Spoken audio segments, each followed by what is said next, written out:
তাদের দুটো দল এখনো মন্ত্রিসভাতে একসাথে আছে, এখন আনুষ্ঠানিকভাবে তারা রাজ্য স্তরে তারা জোটের মধ্যে রয়েছে, অথচ গ্রামীণ স্তরে সম্পর্কটা এখনো পর্যন্ত পিড়াপিড়ি, মারামারি, দৌড়াদৌড়ি, কিলাকিলি, মুড়ামুড়ি এইসবের সম্পর্ক রয়েছে। বন্ধুরা নমস্কার। এডিসি নির্বাচন উপলক্ষে পিড়াপিড়ি শুরু হয়ে গেল। তীব্রামথা এবং বিজেপির মধ্যে তৃণমূল স্তরে গ্রাসরুট লেভেলে নির্বাচনকে কেন্দ্র করে মারামারি শুরু হয়ে গেল, এবং এই মারামারি এমন ধরনের যে রাজ্যের মন্ত্রিসভার একজন মন্ত্রীকে পর্যন্ত তার ঘনিষ্ঠ আত্মীয় সহকারে হাসপাতালে গিয়ে চিকিৎসা নিতে হলো। রাজ্যে দুটো বড় শাসক দল রয়েছে, তিনটি শাসক দলের মধ্যে দুটো বড় দল, এবং দুটো হলো প্রথম এবং দ্বিতীয় দল, অর্থাৎ স্কুলে ফার্স্ট বয় আর সেকেন্ড বয়। ফার্স্ট বয় হলো বিজেপি, সেকেন্ড বয় হলো তীব্রামথা, আর 3 নাম্বার হলো গিয়ে সিপিএম, তারপরে 4 নাম্বার কংগ্রেস, 5 নাম্বার হলো আইপিএফটি। এই 5 নম্বর বয় সেও রাজ্যের মন্ত্রিসভার একটা শরিক দল। কথা হলো এই যে বড় বড় দুটো দল তীব্রামথা এবং বিজেপি, তাদের মধ্যে কোনো দিন তৃণমূল স্তরে আপনার ভালো সম্পর্ক ছিল না, এবং অনেকবার দেখা গেছে যে রাজ্যের এডিসি এলাকায় যেখানে বিজেপি গেছে সভা করতে, মিছিল করতে, জনসংযোগ করতে, তখনই মার খেয়েছে।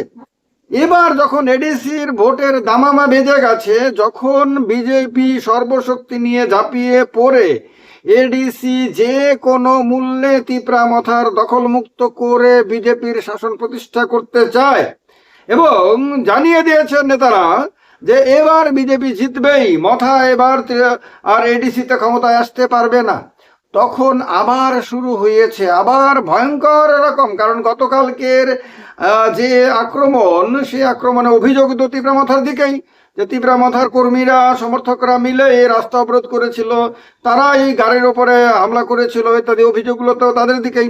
তারা আবার শুরু করে দিয়েছে। আর এই শুরু করা যখন, এই পিডাপিডির অবস্থা যখন হয়, তখন বিজেপি একেবারে অসহায় হয়ে যায়। সমতলে যে বিজেপিকে মহাশক্তিশালী বলে মনে হয়, নিরীহ মানুষের বাড়ি ঘরে বাইক বাহিনী পাঠিয়ে হামলা টামলা করা, লুটপাট ইত্যাদি করার সময়ে যখন মনে হয় যে বিরাট শক্তিশালী, আরে বাপ রে বাপ, হিন্দি সিনেমার নায়কের মতো এক একজন এরকম মনে হয়, তখন আপনার এডিসি এলাকাতে বাহাদুরি একেবারে জিরোতে নেমে যায়। এমন অবস্থা হয় যে সেখানে টু শব্দটি পর্যন্ত করতে পারে না। সেখানে তীব্রামথাকে আপনার প্রত্যুত্তর দেয়া তো দূরের কথা, দৌড়াতে দৌড়াতে কিভাবে আগরতলাতে এসে প্রাণ বাঁচাবে তার জন্য প্রতিযোগিতা শুরু হয়ে যায়। সেখানে কে কার চেয়ে বেশি দৌড়াতে পারে, সেই দৌড় প্রতিযোগিতা দেখা যায় এডিসি নির্বাচন। এবার তীব্রামথার মধ্যে কিছু লোক তো ইতিমধ্যে ভেঙে গেছে, কেউ কেউ গিয়ে বিজেপিতে ক্যান্ডিডেট হয়েছে, আরো বেশ কিছু ক্ষেত্রে আপনার দলবদল করিয়ে বিজেপি দেখাচ্ছে যে তীব্রামথা থেকে অমুক নেতা এসেছে, সঙ্গে অত পরিবারের অতজন। যদিও সব পরিবারের সবাই একটা রাজনৈতিক দলকে ভোট দেবে এইরকম কোনো গ্যারান্টি আমাদের রাজ্যে নাই। আমাদের রাজ্যে এরকম বহু পরিবার রয়েছে যে পরিবারে এক ভাই যদি কংগ্রেসকে ভোট দেয় তো আরেক ভাই সিপিএমকে ভোট দেয়, এক পরিবারে বাবা যদি বিজেপিকে ভোট দেয় তো মা কংগ্রেসকে ভোট দেয়। এরকম আমাদের রাজ্যে এরকম বহু পরিবার দেখা গেছে, এক পরিবারে আলাদা আলাদা ব্যক্তি আলাদা আলাদা পলিটিক্যাল পার্টিকে সমর্থন করে। অনেক ক্ষেত্রে তো এক পরিবারে দুটো রাজনৈতিক দলের হয়ে পরিষ্কারভাবে ময়দানে নেমে কাজ পর্যন্ত করে। সেই জায়গাতে যে বিভিন্ন রাজনৈতিক দল বলে, শুধু বিজেপি না, বিজেপিও বলে, তীব্রামথাও বলে, কংগ্রেসও বলে, সিপিএমও বলে, আমার কাছে একেবারে অর্থহীন কথা বলে মনে হয় যে অত পরিবারের অতজন ভোটার রয়েছে। আরে কত পরিবারের অতজন তোমার সঙ্গে এসেছে, তোমার সঙ্গে কতজন এসেছে, দল পরিবর্তন করেছে সেটা বলো, সেটা দেখাও। কিন্তু ওই ব্যক্তির পরিবারের সবাই যে তোমার সঙ্গে এসেছে, তারা কি কোনো কাগজে লিখে দিয়েছে? তারা কি নিজেরা বলে দিয়েছে? এটা তোমার কল্পনা, এটা যে তো ওই পরিবারের সবাই তোমার হয়ে গেছে। এইরকমটা বাস্তবে হয় না, আমাদের রাজ্যে হয় না, বাংলাদেশ পশ্চিমবঙ্গে হয় না, অনেক ক্ষেত্রেই হয় না। এটা এই যে বলা হয় যে অতজন যোগদান করেছে, এই যোগদানের অনুষ্ঠানগুলো দেখে দেখে দেখে দেখে তীব্রামথার তৃণমূল স্তরের কর্মীরা এতদিন চুপচাপ ছিল, কিন্তু তারা মনে মনে তারা ক্ষুব্ধ হচ্ছিল। তারা রেগে মেগে অস্থির ছিল, কারণ তাদের কাছে যে এডিসির ক্ষমতাটা রয়েছে তারা কোনোভাবেই চায় না বিজেপি তার প্রশাসনিক ক্ষমতা দেখিয়ে তার বাইরে থেকে নেতাদের এনে আপনার ক্ষমতার প্রয়োগ করে তারপর টাকার গরম দেখিয়ে নানান ভাবে প্রভাব বিস্তার করে বিজেপি এডিসিটা তাদের হাত থেকে নিয়ে যাক, এটা তারা কোনোভাবে চায় না। তার কারণে বিজেপির সঙ্গে তিপ্রামথার অ্যালায়েন্স হলেও তিপ্রামথার কর্মীদের সঙ্গে বিজেপির কর্মীদের অ্যালায়েন্স আজকে পর্যন্ত হয়নি। তিপ্রামথা লজ্জার মাথা খেয়ে যদিও এখন রাজ্যের মন্ত্রিসভাতে রয়েছে, বিজেপির সঙ্গে অ্যালায়েন্সকে বজায় রেখেছে কোন ব্যক্তিগত দুর্বলতার কারণে এটা তিপ্রামথার নেতারাই বলতে পারবেন। কি দেনা পাওনার হিসাব রয়েছে সেটা তারাই বলতে পারবেন। আর বিজেপির কাছে বাধ্যবাধকতা, এটা আমরা জানি যে বিজেপি যেহেতু 2023 সালে হারতে হারতে কোনো মতে সরকারটা টিকিয়ে নিয়েছে, এবং তাও তিপ্রামথার কারণে। তিপ্রামথা যদি ক্যান্ডিডেট না দিত তাহলে বিজেপি প্রশ্নই আসে না, মেজরিটির ধারে কাছেও যেতে পারতো না। তো এই কারণে বিজেপির দিল্লি নেতাদের একটা দুর্বলতা রয়েছে, কিন্তু তিপ্রামথার নেতাদের তো কোনো দুর্বলতা বিজেপির প্রতি থাকার কথা না। যেখানে তাদের দলের কর্মীরা বিজেপিকে পছন্দ করে না, বিজেপির সঙ্গে অ্যালায়েন্স চায় না, এবং তারা চায় যে তাদের দল নিজের পায়ে নিজে দাঁড়াক এবং লড়াই করুক।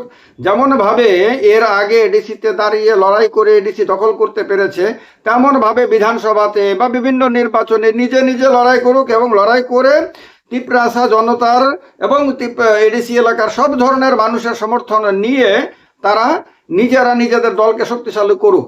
কিন্তু আগরতলায় বসা তাদের কয়েকজন নেতা তারা কদিন পরে পরে দিল্লি ছুটে গিয়ে সেখানে বিজেপির নেতাদের কাছে একেবারে নতমস্তক হয়ে এমনভাবে দুর্বলতা প্রকাশ করে, যেটাকে ওই গ্রামে থাকা পাহাড়ে থাকা তিপ্রামথার সাধারণ কর্মী সমর্থকরা পছন্দ করে না, মেনে নিতে পারে না। জনজাতি মোর্চা বিজেপির তার যারা কর্মী সমর্থকরা রয়েছে, বা আরো পরিষ্কারভাবে বললে বিজেপির যে জনজাতি সমর্থকরা রয়েছে, তারাও কিন্তু কোনোভাবেই চায় না যে বিজেপি তিপ্রামথার সঙ্গে অ্যালায়েন্স করুক, তাদেরকে মন্ত্রিসভাতে স্থান দিক এবং তাদেরকে কোনো জায়গাতে আসন ছেড়ে দিক, তাদেরকে সামান্য ক্ষমতা বা সুযোগ সুবিধার দিক, এটা কিন্তু তারা চায় না।